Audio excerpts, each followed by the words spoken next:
Part 1. Dr. Cale Vorn stood in the dimly lit control room of his research station on Zereth 7, staring at the holographic display hovering above his desk. The screen flickered with streams of data, numbers, charts, and fragmented audio transmissions, intercepted from a distant star system.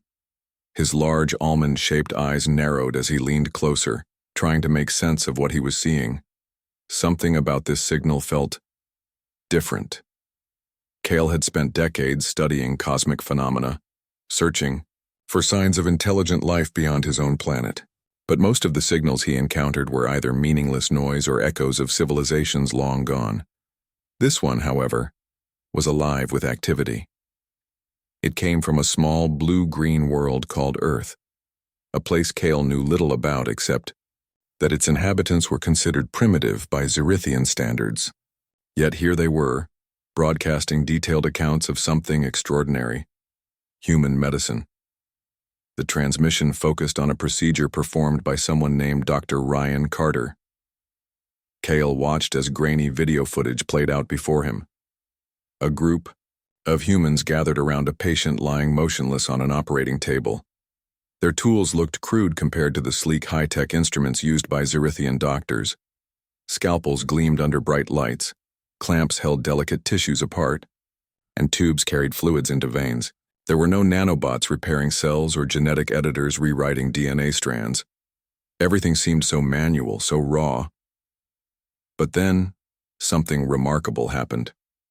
The human surgeon made precise cuts, his hands steady despite the apparent limitations of his tools.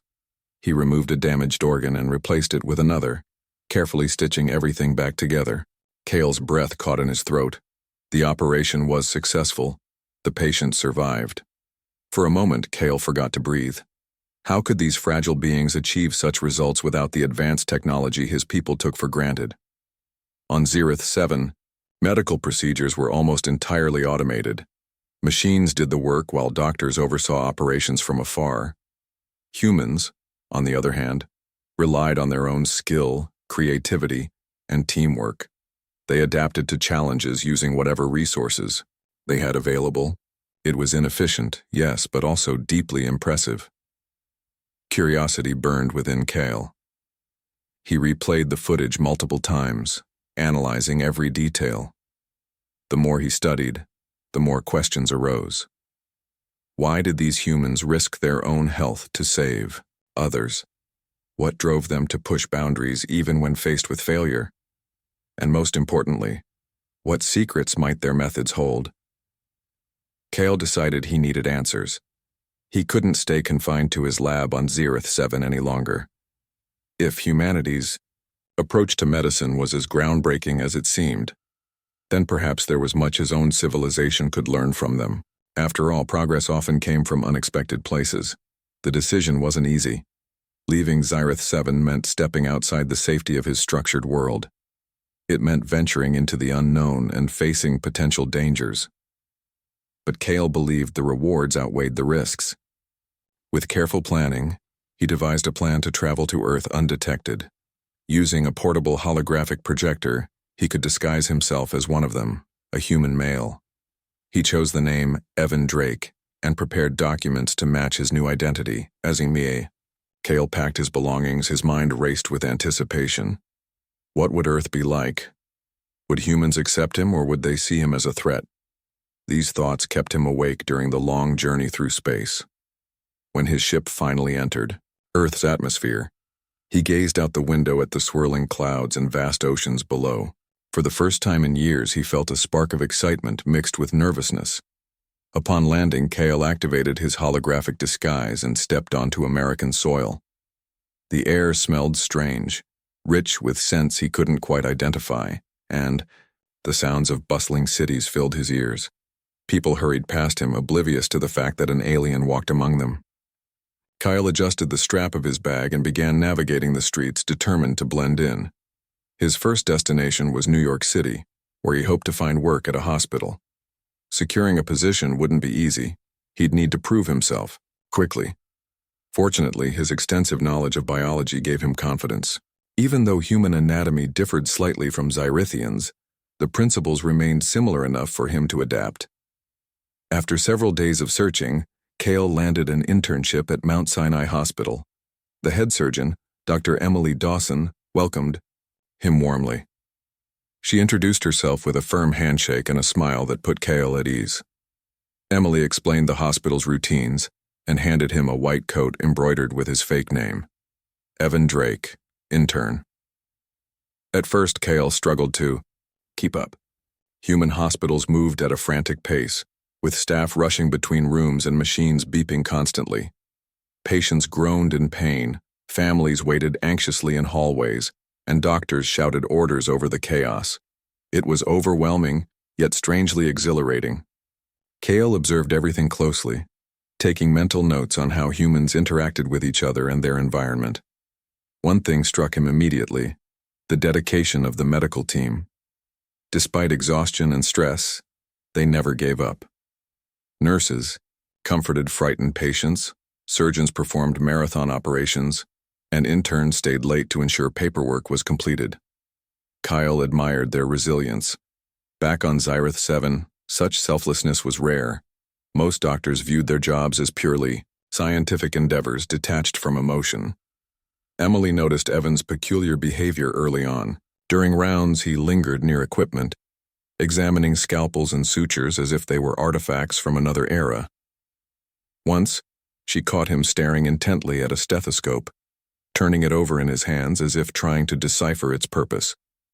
When she asked why he found such mundane objects fascinating, Evan hesitated before replying, "Where I come from, we have machines that do everything. Seeing you use your hands, it's inspiring." Emily chuckled, thinking he was joking, but deep down she sensed there was truth in his words. Evan possessed a quiet intensity that set him apart from the other interns.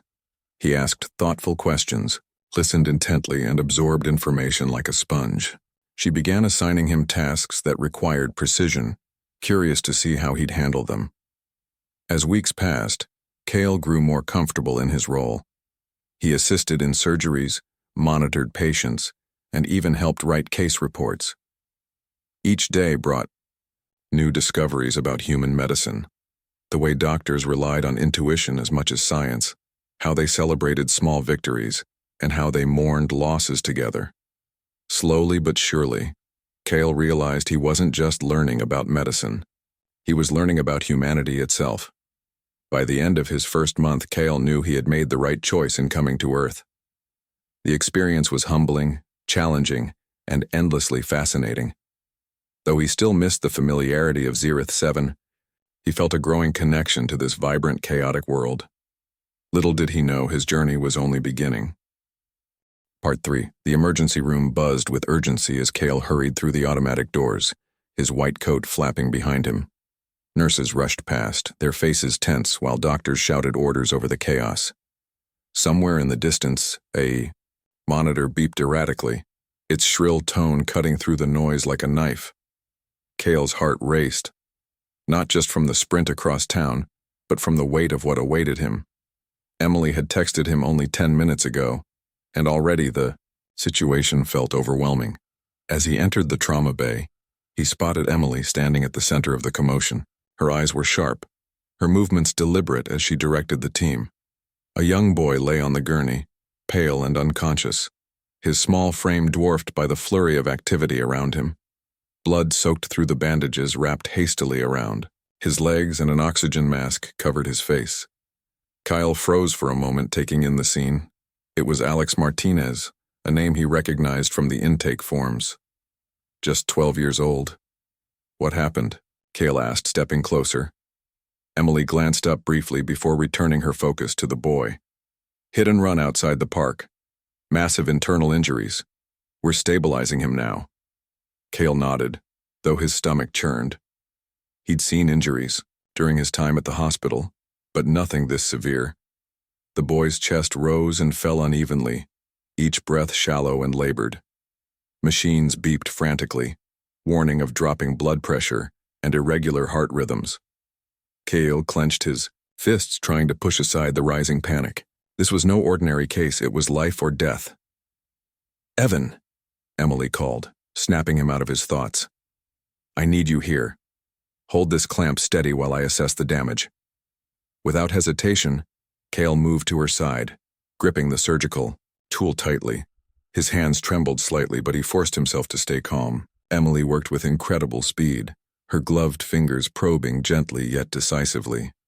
She muttered instructions under her breath, her voice steady despite the tension in the room. Around them, nurses administered fluids, adjusted monitors, and prepared medications. Every second counted. Cale watched in awe as Emily navigated the crisis.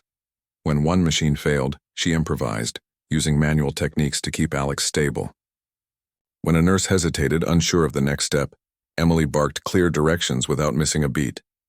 Her confidence radiated through the room, rallying everyone around her.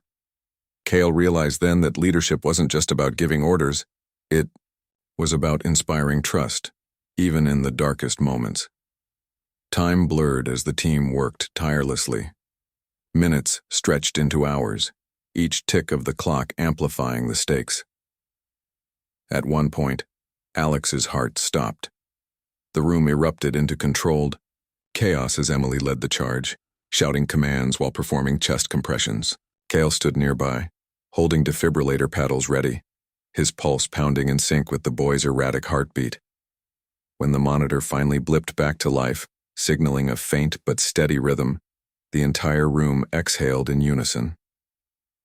"He's stable, for now," Emily announced, wiping sweat from her brow. Her shoulders sagged with exhaustion, but her eyes remained alert. "Let's get him to surgery." As the team wheeled Alex away, Cale lingered behind, his mind replaying every detail of what he'd just witnessed. He'd seen advanced medical technology on Zyrith 7, machines capable of repairing organs in seconds, but nothing compared to the raw determination he'd seen tonight. Humans didn't have the luxury of perfection. They made do with what they had, relying on skill, teamwork, and sheer willpower to save lives. Later that night, after the adrenaline wore off, Cale sat alone in the break room. The silence was deafening after the storm of activity earlier. He stared at his trembling hands, still stained faintly with antiseptic. For all his knowledge of biology and medicine, he couldn't shake the feeling that he'd been useless during those critical moments. Sure, he'd followed orders and held tools steady, but it was Emily who had truly saved Alex. What would happen if he ever found himself in her position? Could he rise to the occasion? His thoughts were interrupted when Emily walked in, carrying 2 cups of coffee. She handed one to him wordlessly, sinking into the chair across the table. Dark circles shadowed her eyes, but there was a softness to her expression, a mix of relief and quiet pride. "You did good tonight, Evan," she said after a long pause. "Not many interns can handle something like that without falling apart." Cale shook his head. "I barely did anything. You were amazing. How do you stay so calm under pressure?" Emily chuckled softly. "Years of practice, and a lot of caffeine." She took a sip of her drink before continuing. "But honestly, it's not about staying calm. It's about focusing on what matters, the patient. If you let fear take over, you'll freeze. But if you focus on helping them, everything else falls into place." Her words resonated deeply with Cale. Focus, determination. These were qualities he admired in humans, traits that seemed almost innate. On Zyrith 7, medical procedures were clinical and detached, devoid of emotion. Here, every action carried weight, not just because of the science involved, but because real lives hung in the balance. Failure meant losing someone forever. "I've never seen anything like what you did tonight," Cale admitted quietly. "Back home, we rely on machines to fix problems. If something goes wrong, we replace it. But here, you adapt. You fight." Emily studied him for a moment, her gaze thoughtful. "It's not always easy. Sometimes we lose patience no matter how hard we try. But when we win, even once, it makes everything worth it." Cale nodded, absorbing her words. He thought about Alex lying unconscious in recovery, fighting for his life. And he thought about Emily, who had poured every ounce of her energy into saving him. Humans weren't perfect. They made mistakes, faced setbacks, and carried burdens, far heavier than any Zerithian could imagine. Yet they persevered, driven by a desire to protect and heal. For the first time since arriving on Earth, Kale felt a pang of envy, not for their technology or resources, but for their resilience. They embraced imperfection, turning it into strength. It was a lesson he hadn't expected to learn, but one he knew he needed. That night, as Kale walked home through the empty streets of New York City, his mind wandered to Zyrith 7. He imagined his colleagues back home working in sterile labs with machines doing most of the work. Would they understand what he'd experienced tonight? Could they grasp the beauty of human ingenuity and compassion? Reaching his apartment, Kyle opened his notebook and began writing. He documented every moment of the evening, the frantic pace of the ER, Emily's unwavering leadership, the collective effort of the team. But more importantly, he wrote about what it all meant: the courage to face uncertainty, the power of collaboration, and the indomitable spirit of humanity. As he closed the notebook, Kale glanced out the window at the glittering city skyline. Earth was chaotic, unpredictable, and flawed, but also breathtakingly alive. For the first time, he allowed himself to wonder if he belonged here, not as a visitor or observer, but as part of something greater. Little did he know this was only the beginning. Part 4.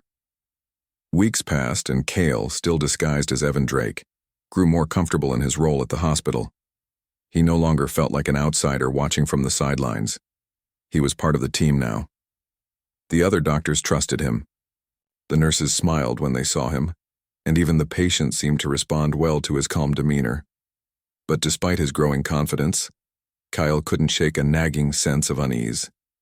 Every day he learned something new about human medicine, something that challenged everything he thought he knew, and every day he faced a moral dilemma. Should he use his alien knowledge to help, or should he remain a passive observer? The question weighed heavily on him one evening, as he stood in the operating room, assisting Emily during a delicate brain surgery. The patient, a middle-aged man named Mr. Harper, had suffered a severe stroke. His condition was critical, and time was running out. Emily worked with precision, her hands steady as she navigated the fragile tissues of the brain. Around them, machines beeped steadily, monitoring the patient's vitals. Kale watched closely, his mind racing. On Zyrith 7, such procedures were routine thanks to advanced neural regeneration techniques. A simple injection of nanobots could repair damaged neurons within minutes. Here, though, the process was painstakingly slow, relying entirely on human skill and outdated tools. As Emily struggled to remove a blood clot without causing further damage, Kale felt a pang of frustration. He knew he could save this man if only he dared to reveal his secret. "Evan," Emily said suddenly, snapping him out of his thoughts. "Pass me the suction device." Kyle handed it over quickly, forcing himself to focus. Yet the idea lingered in his mind, gnawing at him. What if he could make a difference? What if he could blend his knowledge with human methods to achieve results neither species could accomplish alone?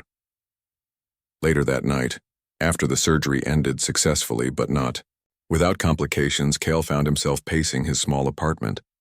He replayed the operation in his mind, imagining how much smoother it could have gone with Zyrithian technology. But using it would mean exposing his true identity and risking everything he'd built here on Earth. Would Emily understand? Would anyone?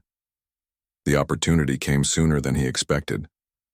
A few days later, another critical case landed in their hands. This time, it was a young woman named Lisa, barely 20 years old, who had been in a car accident. Her injuries were extensive, including severe trauma to her spinal cord. The prognosis was grim. Even the best surgeons couldn't guarantee recovery. Emily called a meeting with the team to discuss options, her expression grim. "There's not much we can do," she admitted reluctantly. "Without intervention, she'll likely lose function below the waist permanently." Kyle listened silently, his heart sinking. He knew exactly what needed to be done: a neural regeneration treatment, similar to what he'd imagined during Mr. Harper's surgery. It wasn't just theoretical. It was something he could actually perform. But doing so would require revealing his alien origins. Could he take that risk? That night, unable to sleep, Cale made his decision. He couldn't stand by and watch someone suffer when he had the power to help. Early the next morning, before anyone else arrived at the hospital, he prepared the necessary equipment. Using materials from both Earth and Zyrith 7, he created a hybrid solution designed to repair Lisa's damaged nerves. Then, under the guise of routine post-operative care, he administered the treatment himself. Hours passed, and the results were nothing short of miraculous. Lisa regained sensation in her legs, surprising everyone, including Emily. When she reviewed the case file, she noticed discrepancies in the records. Confused, she confronted Cale privately. "What did you do, Evan?" she asked, her tone sharp but not accusing. "This isn't standard protocol." Cale hesitated, his stomach twisting into knots. He had rehearsed this moment countless times in his head, but now that it was happening, the words stuck in his throat. Finally, he took a deep breath and began. "Emily, there's something I need to tell you, something important." He paused, searching for the right way to explain. "I'm not from here. I'm not human." For a moment, Emily just stared at him, her expression unreadable. Then slowly, she crossed her arms. "You're joking, right?" "I wish I were," Kyle replied softly. "But everything I've done, the things I know, they're not from Earth. They're from my home planet, Zyrith 7. Emily blinked, processing his words. "So you're saying you're an alien?" "Yes," Cale said, bracing himself for her reaction. "And I used technology from my world to treat Lisa. I didn't mean to deceive you, I just wanted to help." To his surprise, Emily didn't shout or storm off. Instead, she sank into a nearby chair, her face thoughtful. "Why are you telling me this now?" "Because I trust you," Cale admitted. "And because I don't want to keep secrets anymore. I came here to learn from humans, to understand your resilience, your creativity. But I also realized I might have something to offer in return." Emily sat quietly for a long while, weighing his confession. Finally, she looked up at him, her eyes serious. "If what you're saying is true, then we need to talk about how to move forward. You saved Lisa's life, Evan, or whatever your real name is. That's not something we can ignore." Kyle exhaled, relief washing over him. "Thank you for listening. My real name is Cale Vorn." "Well, Cale," Emily said with a faint smile, "welcome to Earth. Now let's figure out how we can use your knowledge to help more people." Over the following weeks, Cale and Emily worked together, in secret experimenting with ways to combine human and Zyrithian medical techniques. They started small, testing treatments on non-critical cases to ensure safety. Each success brought them closer to a breakthrough, but it also raised new questions. How far should they push the boundaries of ethics? Who else could they trust? With Cale's secret? Despite the challenges, Cale felt a renewed sense of purpose. For the first time, he wasn't just observing humanity. He was contributing to it. And through Emily, he discovered the true meaning of partnership. Together, they were bridging two worlds, proving that cooperation transcended species. One evening, as they reviewed their latest findings, Emily turned to Cale with a grin. "You know, you're kind of amazing, for an alien." Cale laughed, the sound warm and genuine. "And you're pretty amazing too, for a human." As they packed up their notes and headed home, Cale couldn't help but feel hopeful. The road ahead wouldn't be easy, but he knew one thing for certain. He was exactly where he was meant to be. Part 2. Evan Drake, as Cale Vorn now called himself, adjusted the collar of his white coat and took a deep breath before stepping into the bustling hallways of Mount Sinai Hospital. The morning sun filtered through the tall windows, casting long shadows across the polished floors. Nurses hurried past with clipboards in hand. Doctors exchanged updates in hushed tones, and the faint hum of conversation filled the air. It was chaotic but strangely comforting, a rhythm that Cale had begun to understand. Dr. Emily Dawson greeted him with a nod as he entered the staff lounge. She handed him a cup of coffee, her dark hair pulled back into a loose ponytail. "Morning, Evan," she said with a smile. Big day ahead. We've got 3 surgeries scheduled, and I want you shadowing me for all of them. Kyle nodded, though his heart raced at the thought. Shadowing meant being close to the action, observing every move Emily made. He sipped the coffee cautiously. It was bitter, far stronger than anything he'd tasted on Zyrith 7, but the warmth helped steady his nerves. Thank you, Dr. Dawson, he replied, careful to keep his voice calm. I'm ready. Emily raised an eyebrow. You say that now, but wait until you're on your feet for 12 hours straight. Medicine isn't just about brains, it's about endurance too. She grinned teasingly before turning to leave, motioning for him to follow. The first surgery was a routine appendectomy, but to Cale it felt anything but ordinary. As he watched Emily make the initial incision, he marveled at how effortlessly she handled the scalpel. Her movements were precise, almost artistic.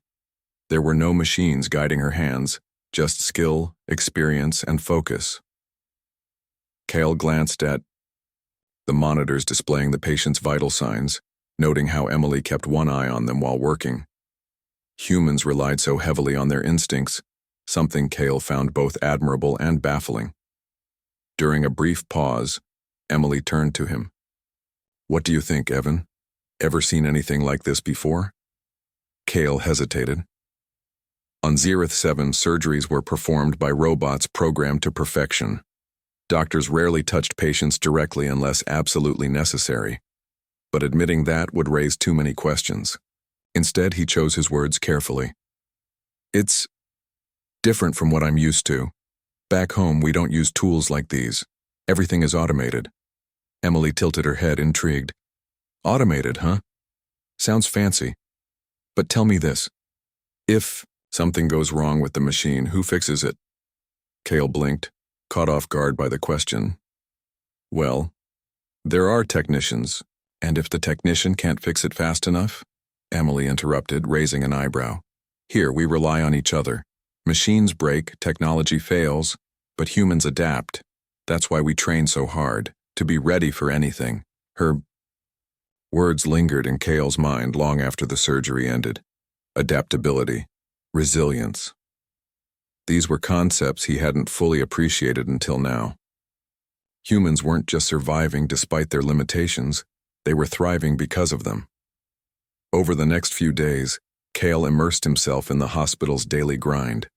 He assisted during procedures, updated patient charts, and even helped clean up operating rooms.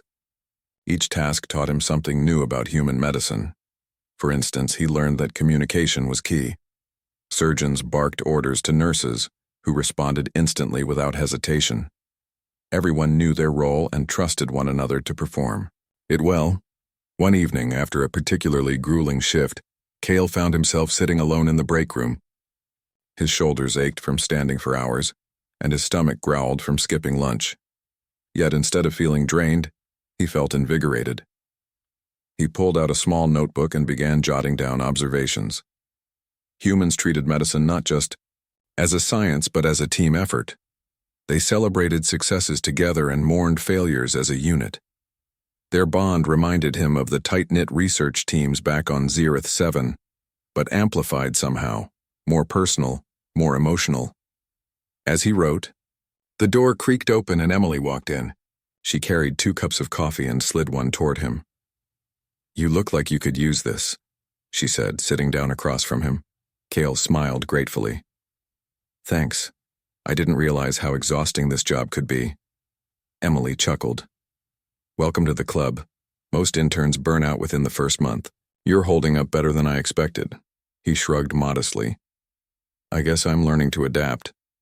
That's the spirit, she said, leaning back in her chair. So, what's got you scribbling away in that notebook? Any brilliant theories? Cale hesitated, unsure how much to reveal. Finally, he decided to share part of the truth. I'm fascinated by how you solve problems here. On my planet, we depend on advanced technology for everything. If something breaks, we replace it. But you find ways to work around issues using whatever's available. It's impressive. Emily studied him for a moment, her expression thoughtful. You talk about your planet a lot. Where exactly is it? Cale froze, realizing he'd said too much.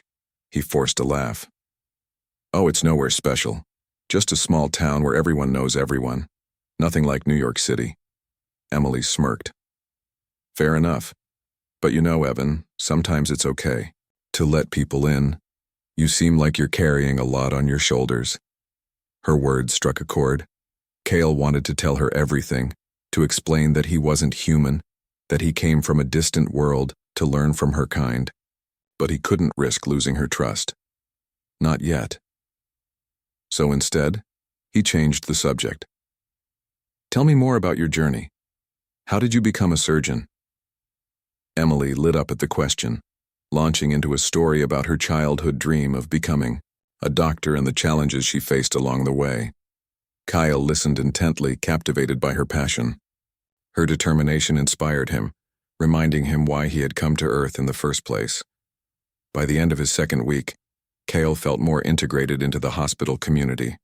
Colleagues greeted him warmly in the halls, and patients thanked him for his care.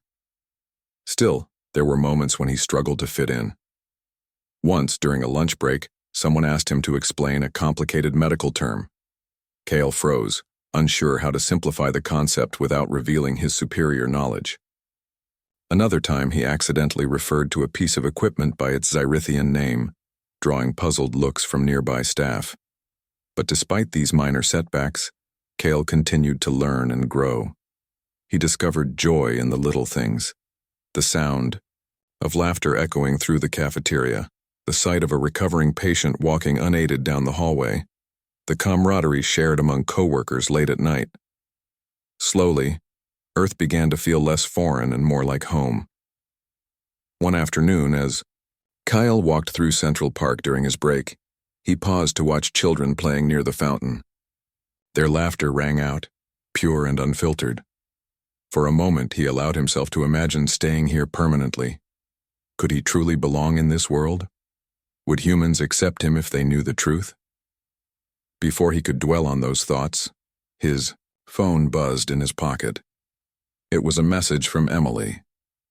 Emergency case coming in. Get back ASAP. Cale sighed, tucking the notebook into his bag. Whatever awaited him at the hospital, he knew one thing for certain. He wasn't done learning. Not by a long shot. Part 6. The hospital buzzed with an unusual energy as news of Sophie's miraculous recovery spread. Patients whispered about the miracle team in hushed tones, while doctors debated whether the treatment could be replicated for others. For Cale, Emily, Marcus, and their small group of trusted colleagues, the attention was both thrilling and terrifying. They had hoped their work would inspire hope, but they hadn't anticipated how quickly it would attract scrutiny. At first, the questions were harmless enough. Nurses asked why certain treatments seemed to yield faster results, and administrators wondered if the hospital could market their methods as a competitive advantage. But then came the harder inquiries, questions that probed deeper than anyone on the team was prepared to answer. One day, during a staff meeting, Dr. Rachel Monroe, a senior surgeon known for her sharp tongue, leaned forward in her chair and fixed Emily with a piercing stare. Emily, she began, her tone clipped, I've noticed something strange. You and your team keep producing these incredible outcomes, but no one can explain how you're doing it. What's the secret? Emily hesitated, glancing briefly at Cale, who stood silently in the corner. She forced a smile, trying to sound casual. It's not really a secret, just new techniques we're experimenting with, nothing groundbreaking. Rachel raised an eyebrow, clearly unconvinced. New techniques? That's vague, and frankly, it's suspicious. If you're onto something big, you owe it to this hospital, and to your patients to share it. The room fell silent, all eyes shifting between Emily and Rachel. Cale clenched his fists, his heart pounding. He knew they couldn't keep dodging questions forever. Sooner or later, someone would dig too deep and uncover the truth. The thought sent a chill down his spine. That night, the team gathered in the basement lab, their usual enthusiasm replaced by tension. Marcus paced back and forth, his brow furrowed. We have a problem, he said bluntly. People are starting to ask questions we can't answer without revealing everything. And if word gets out about Kale, or the alien tech, we'll lose control of the situation. Emily nodded, her expression grim. Rachel isn't going to let this go. She's already pushing for answers, and she has influence here. If she starts digging... Kyle sighed, rubbing his temples. Maybe we should consider telling them. Not everyone, but key people, like Rachel. We can't keep hiding forever. Marcus shook his head firmly. No, it's too risky. Once the information is out, there's no taking it back. Governments will get involved, media will swarm, and our work will grind to a halt. We need to find another way. But what other way is there? Emily asked, frustration creeping into her voice. We can't just keep lying to everyone. The room fell silent as the weight of their dilemma settled over them. They had worked so hard to save lives, to push the boundaries of medicine, but now their efforts threatened to unravel everything they'd built. The crisis hit sooner than anyone expected. A mysterious illness swept through New York City, spreading rapidly and baffling medical professionals.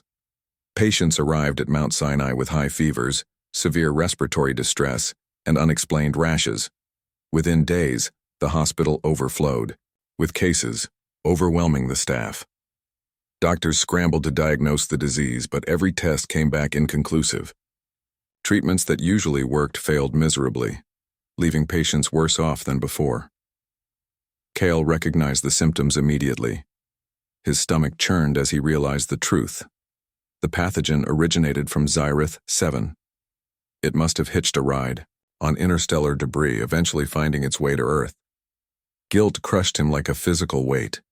This outbreak wasn't just a coincidence, it was his fault. By coming to Earth, he had inadvertently brought disaster upon humanity. He confided in Emily during a rare quiet moment in the chaos. I know what this is, he admitted, his voice trembling. It's a virus from my planet. I've seen it before. Without treatment, it spreads fast and kills indiscriminately. Emily stared at him, shocked. Are you saying you caused this? No, Kyle replied quickly, though shame burned in his chest.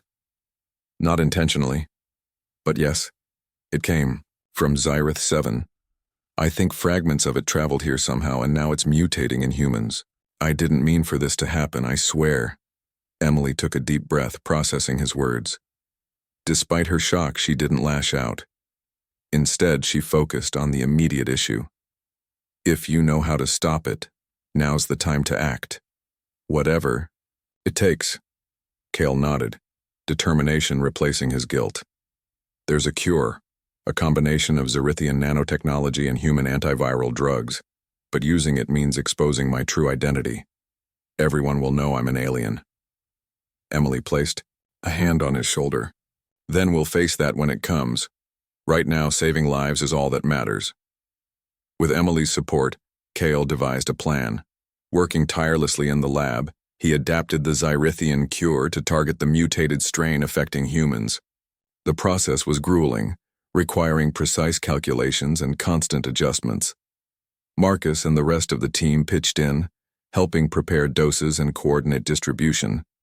Every hour counted as the death toll climbed higher. When the cure was ready, Kale faced the hardest decision of all, stepping forward to reveal himself. Standing in the hospital's main conference room, surrounded by reporters, government officials, and hospital staff, he activated his holographic projector, allowing his true form to shine through. Gasps filled the room as people realized the man they knew as Evan Drake was actually an alien. My name is Kale Vorn, he began, his voice steady despite the murmurs of disbelief. I am a doctor from the planet Zyrith 7. I came to Earth to learn from your medicine, but I inadvertently brought this virus with me. I take full responsibility for what has happened. However, I also bring a solution, a cure that can end this outbreak. The room erupted into chaos. Reporters shouted questions, officials demanded explanations, and some members of the hospital staff looked betrayed. But amidst the noise, Emily stepped forward, standing beside Kale. He's telling the truth, she said firmly. Kyle has been working with us for months, combining human and alien techniques to save lives. Yes, this situation is complicated, but right now, We need to focus on stopping the virus. Trust me, he's not the enemy." Her words carried weight, silencing the crowd long enough for Cale to distribute the cure.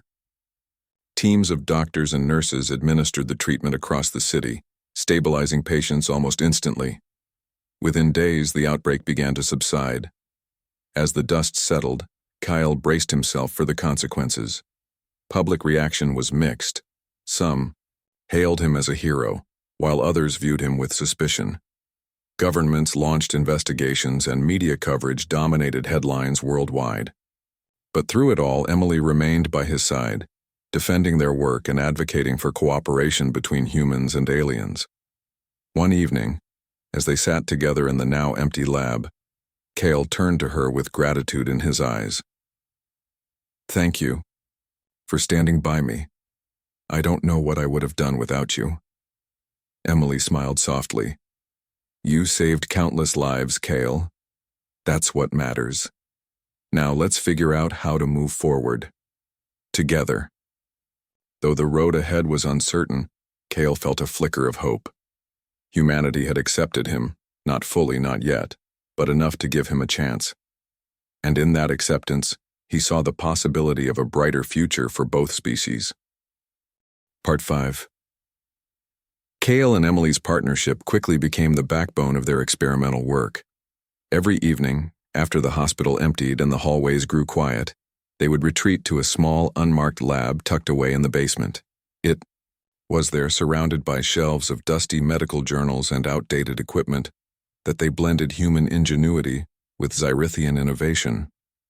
Their goal was simple: to create treatments that combined the best of both worlds. But achieving it required patience, creativity, and an unshakable belief in what they were doing. At first, their experiments were cautious. They tested hybrid techniques on minor cases, treating superficial wounds or speeding up recovery times for patients recovering from routine surgeries. The results were promising. A patient who might have taken weeks to heal now recovered in days. A stubborn infection that resisted antibiotics cleared up almost overnight. Word began to spread among the hospital staff, though no one knew the full story behind the sudden improvements. Nurses whispered about Dr. Dawson's secret sauce, while interns joked that Evan Drake had some kind of magic touch. But as their success grew, so did the risks. Cale constantly worried about being discovered. Every time someone asked him a question he couldn't answer convincingly, every time a colleague lingered too long in the lab, his heart raced. He knew it was only a matter of time before someone pieced together the truth. Yet despite his fears, he pressed on, driven by the knowledge that their work was saving lives. Emily, on the other hand, faced her own struggles. As much as she believed in their mission, she couldn't ignore the ethical questions gnawing at her conscience. Was it right to use alien technology without informing the patients? What if something went wrong? And how could they justify keeping such a monumental discovery hidden from the world? One night, as they cleaned up after another successful trial, Emily finally voiced her concerns. "Kyle," she said, setting down a tray of instruments, "we can't keep doing this forever. Sooner or later, people are going to find out." Kyle paused, his hands hovering over a stack of papers. "I know," he admitted quietly, "but I don't see any other way. If we tell them the truth, they'll panic. They'll shut us down before we even have a chance to make a real difference." Emily sighed, leaning against the counter. "Maybe, but secrecy has its limits. We're playing with fire here. One wrong move, and everything we've worked for could collapse." Cale nodded, understanding her point but unsure how to address it. "What do you suggest?" She hesitated, then met his gaze. "We need to bring someone else in. Someone we trust completely. Someone who can help us navigate this mess." The idea terrified Cale. Sharing his secret with Emily had been hard enough. Adding another person to the mix felt like inviting disaster. But deep down, he knew she was right.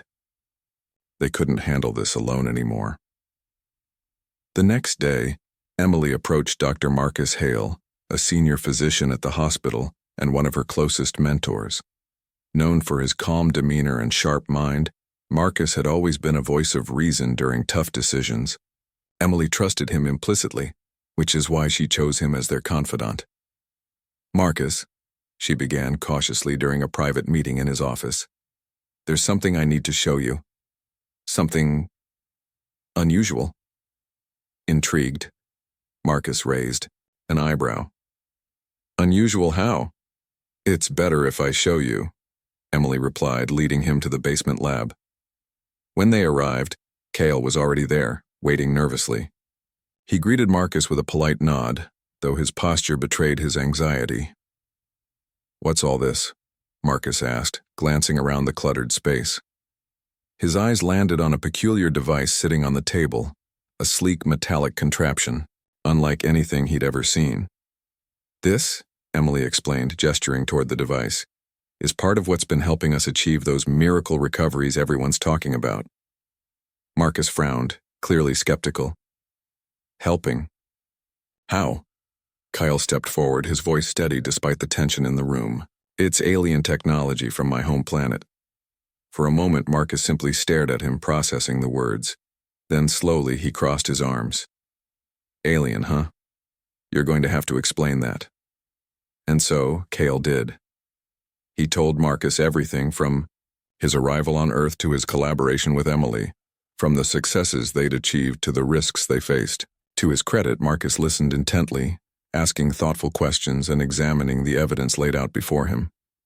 By the end of the conversation, his expression had softened slightly. "So let me get this straight," Marcus said, leaning back in his chair. "You're an alien doctor using advanced tech to revolutionize medicine, and you've been hiding it from everyone, including me?" "Yes," Kyle admitted, bracing himself for judgment. "But not because I wanted to deceive anyone, I just didn't know how to explain." To their relief, Marcus didn't explode with anger or demand they stop immediately. Instead, he rubbed his temples, thinking deeply. "This is complicated. On one hand, what you're doing is incredible. On the other, it's dangerous. If word gets out, the media will descend on this place like vultures. Governments will want answers. Patients will demand access. Or worse, fear you." "We know," Emily interjected. "That's why we need your help. We can't keep operating in the shadows forever, but we also can't risk exposing everything too soon." Marcus nodded slowly. "All right, here's what we'll do. First, we document everything. Every treatment, every result, every step of the process. Transparency will be key if we ever decide to go public. Second, we start preparing contingency plans. If things spiral out of control, we need to be ready." Kyle and Emily exchanged relieved glances. Having Marcus on their side felt like a lifeline, a way to anchor their work in reality rather than secrecy. With Marcus's guidance, the trio expanded their efforts. They recruited a handful of trusted colleagues, forming a tight-knit team dedicated to advancing their hybrid methods. Each new member swore an oath of confidentiality, agreeing to prioritize patient safety above all else. Slowly but surely, their operation grew more organized and more effective. The breakthrough came during a particularly challenging case involving a young girl named Sophie. Born prematurely, she suffered from chronic lung disease that left her dependent on oxygen tanks. Traditional treatments had failed to improve her condition, leaving her parents desperate for answers.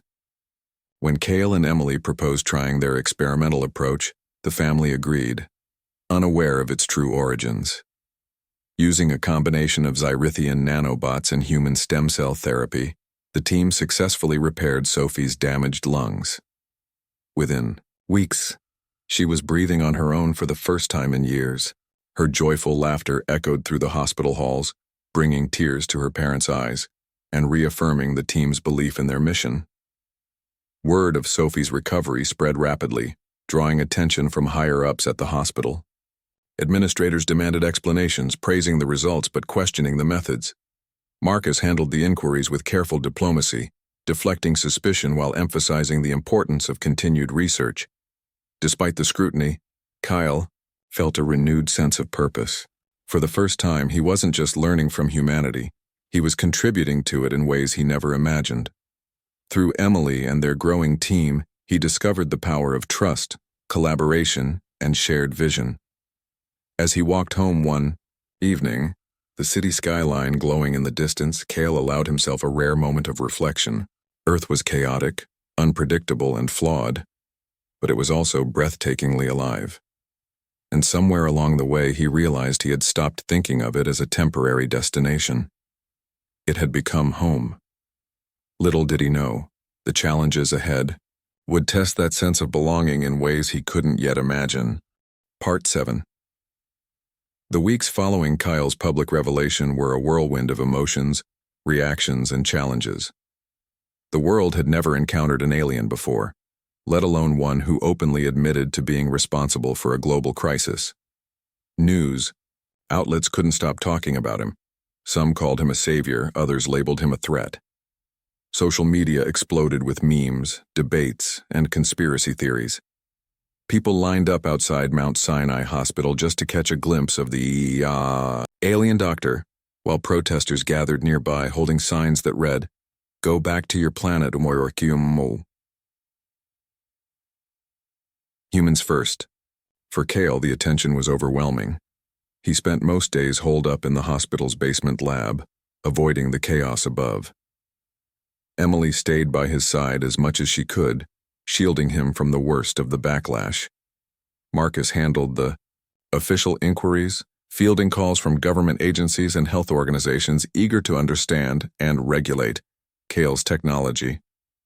Despite the scrutiny, there was undeniable progress. The cure worked wonders, eradicating the virus within weeks.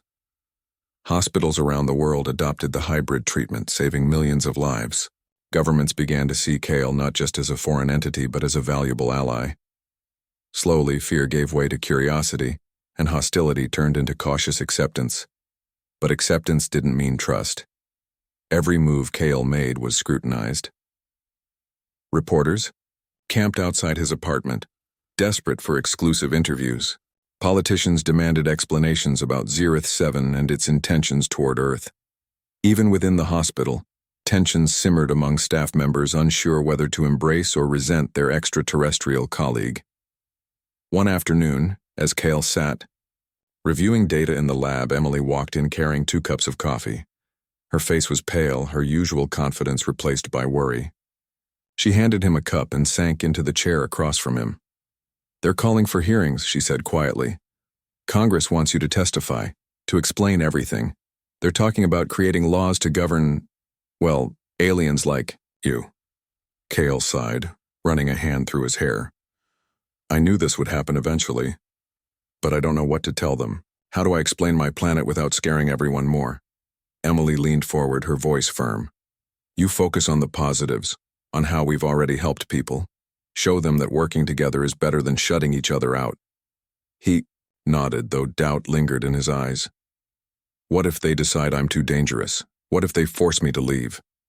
"They won't," Emily replied, gripping his arm reassuringly. "If they try, we'll fight it. You saved this planet, Cale. That has to count for something." Her words bolstered his resolve, but the uncertainty weighed heavily on him. For the first time since arriving on Earth, he felt truly vulnerable.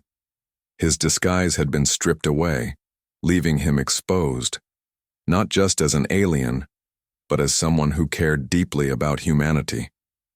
It was a risk he hadn't anticipated when he left Zereth 7. The congressional hearing took place in Washington, D.C., drawing international attention. Kyle stood at the center of a packed auditorium, surrounded by politicians, scientists, and reporters. Cameras flashed incessantly as he adjusted the holographic projector to appear human, hoping to ease the discomfort of those watching. Emily sat in the front row, her presence a quiet source of strength. "Dr. Vorn," the committee chair began, his tone formal but curious, "you claim to have come to Earth to study our medicine. Is that correct?" "Yes," Kyle replied, his voice steady despite the sea of eyes fixed on him. "I was fascinated by human resilience and ingenuity. I wanted to learn from you."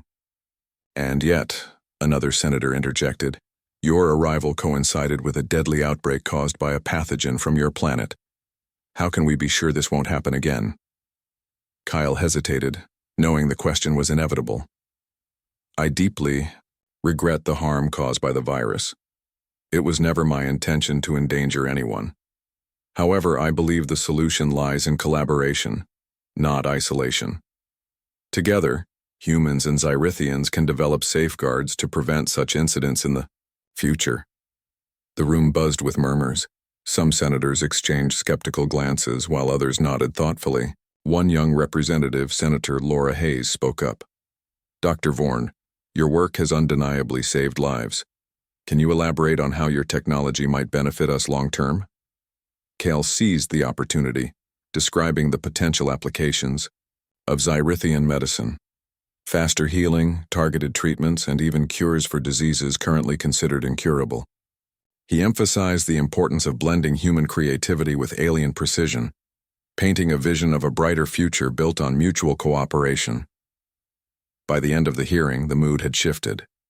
While skepticism remained, many attendees seemed willing to explore the possibilities Kale presented. As he stepped down from the podium, Emily met him with a proud smile. You did great, she whispered. They listened. Back in New York, life slowly returned to normal, or as normal as it could be under the circumstances. Public opinion continued to shift, with more people supporting Kyle's mission than opposing it. Scientists from around the world reached out, eager to collaborate.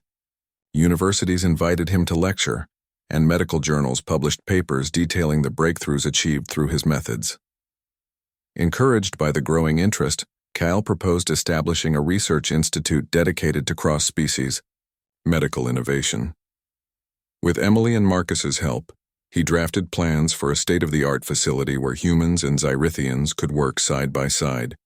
Funding poured in from both private donors and government grants, fueled by the promise of advancing medicine beyond anything previously imagined. Construction began on a sprawling campus near Mount Sinai, complete with labs, classrooms, and housing for visiting researchers. Kale threw himself into the project, finding solace in the idea of building something permanent, a legacy that transcended borders and species. As the months passed, Kale found himself torn between two worlds. On one hand, he loved Earth, the vibrancy of its cities, the warmth of its people, the endless capacity for hope. On the other, he missed Xyrith 7, the familiar purple skies, the comforting hum of advanced technology, the family he'd left behind. Late at night, as he stared out the window of his apartment, he wondered if he'd ever truly belong anywhere. Emily noticed his melancholy during one of their evening walks through Central Park. You seem distant lately, she said gently. Is everything okay? Kale hesitated, then confessed. I miss home, not just the place but the people, my parents, my friends. I left so suddenly. I wonder if they think I abandoned them. Emily squeezed his hand. It's natural to feel that way. But you've built something incredible here, Kale. Something that connects both worlds. Maybe it's possible to have a foot in each. Her words sparked an idea. What if he didn't have to choose? What if he could divide his time between Earth and Xyrith 7, serving as a bridge between civilizations? Excited by the possibility, he began drafting proposals for regular exchanges between the two planets. Scientists sharing knowledge, doctors learning from each other, and cultures blending in ways that enriched everyone involved. When the Institute finally opened its doors, Kale stood beside Emily on the stage, addressing a crowd of dignitaries, researchers, and curious onlookers. Behind them, banners proclaimed the motto of their new endeavor: Together we heal. This is just the beginning, Kyle said, his voice filled with hope. Through collaboration, we can achieve things neither of our species could accomplish alone. Thank you for believing in me and in us. Applause erupted, echoing through the auditorium.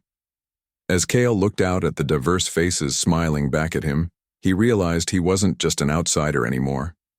He was part of something greater, a movement that transcended galaxies and united hearts, and for the first time in a long time he felt whole. Part 8. Years passed, and the institute Cale had envisioned became a cornerstone of global medical advancement. Nestled near Mount Sinai Hospital, its sleek glass buildings gleamed under the New York City sun, a symbol of unity between two vastly different worlds. Scientists from Earth and Zyrith 7 worked side by side in labs filled with both human tools and alien technology. The air buzzed with energy as breakthroughs unfolded daily. Cures for diseases once thought incurable, treatments that healed wounds in hours instead of weeks, and innovations that pushed the boundaries of what medicine could achieve. Kyle divided, his time between Earth and Zyrith 7, serving as a bridge between civilizations. On Earth, he was no longer just an outsider or a curiosity. He was a respected figure, a pioneer who had changed the course of medicine forever. At the Institute, researchers affectionately called him the Ambassador, though Kyle preferred to think of himself as a student still learning from humanity's resilience and creativity. Back on Zyrith 7, he faced questions from his own people, some skeptical, others inspired. But even they couldn't deny the progress born from collaboration. Emily remained at his side throughout it all. She had become more than just a colleague. She was his closest friend and confidant.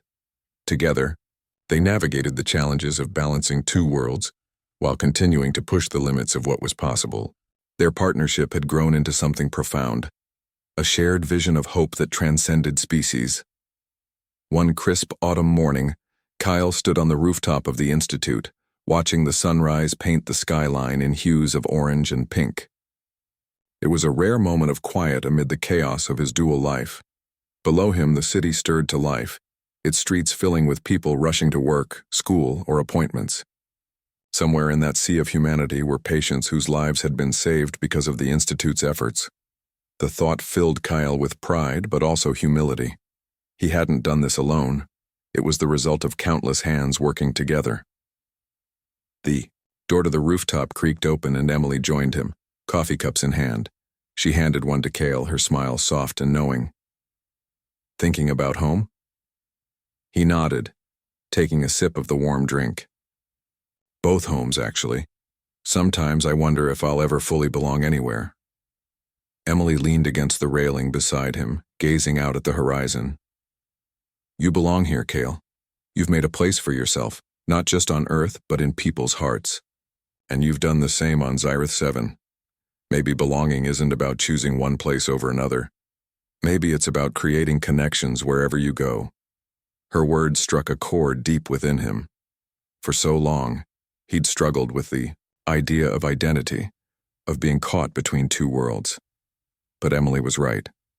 Belonging wasn't about fitting perfectly into one mold.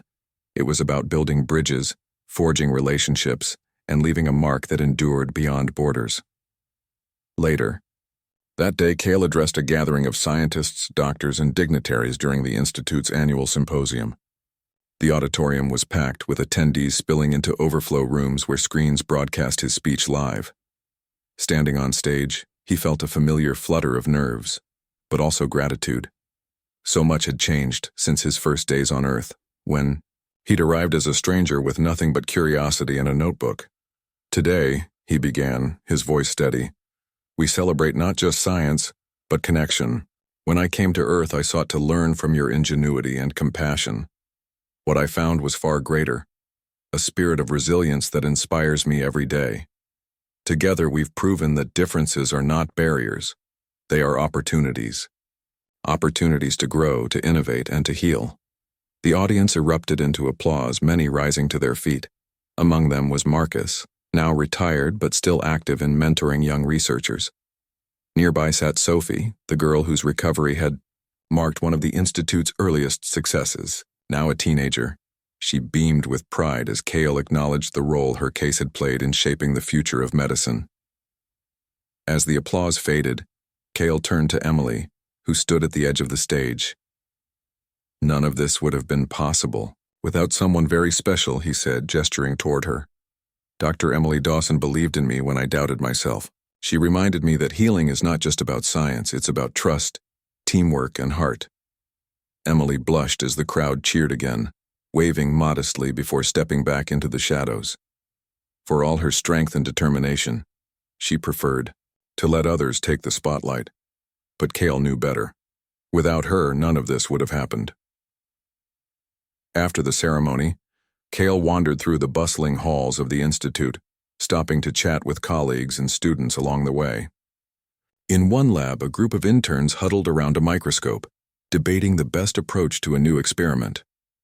In another, a team of engineers tested a prototype device designed to combine human surgical techniques with Xyrithian nanotechnology. Everywhere he looked, he saw evidence of progress and possibility. In a quiet corner of the library, Kyle found Alex Martinez, the boy whose emergency surgery had once left him awestruck. Now a young man studying to become a doctor, Alex greeted Kale warmly. "I heard your speech," he said. "It was amazing. You've done so much for us, for everyone." Kale smiled, recalling the night he'd watched Emily fight to save Alex's life. "And you've come so far since then. Seeing you here, preparing to help others, it makes everything worth it." Alex nodded, his expression serious. "You taught me that medicine isn't just about fixing problems. It's about caring for people. That's why I want to follow in your footsteps." Kyle felt a lump rise in his throat. Moments like these reminded him why he'd stayed on Earth despite the challenges. Humanity wasn't perfect. It was messy, unpredictable, and flawed. But it was also beautiful. Its capacity for kindness, innovation, and perseverance inspired him in ways he never imagined. That evening, as fireworks lit up the sky to mark the Institute's anniversary, Kyle stood on the rooftop once more, this time with Emily by his side. Below them, the city sparkled with lights, alive with celebration. A cool breeze carried the faint scent of autumn leaves, mingling with the distant hum of laughter and music. "You've changed everything," Emily said softly, breaking the silence. "Not just medicine, but how we see ourselves. And each other." Kyle shook his head, smiling. "No, Emily. We've changed everything. Together." She laughed, nudging him playfully. "Well, don't get too sentimental on me. There's still plenty of work to do." He nodded, gazing out at the horizon. Yes, there was always more to learn, more to discover, but for now he allowed himself to savor the moment, to appreciate how far they'd come and dream of where they might go next. As the final firework exploded in a burst of color, Kale whispered, almost to himself, "Thank you for teaching me what it means to be human." And in that instant, surrounded by the vibrant pulse of Earth and the promise of infinite possibilities, he finally felt at peace.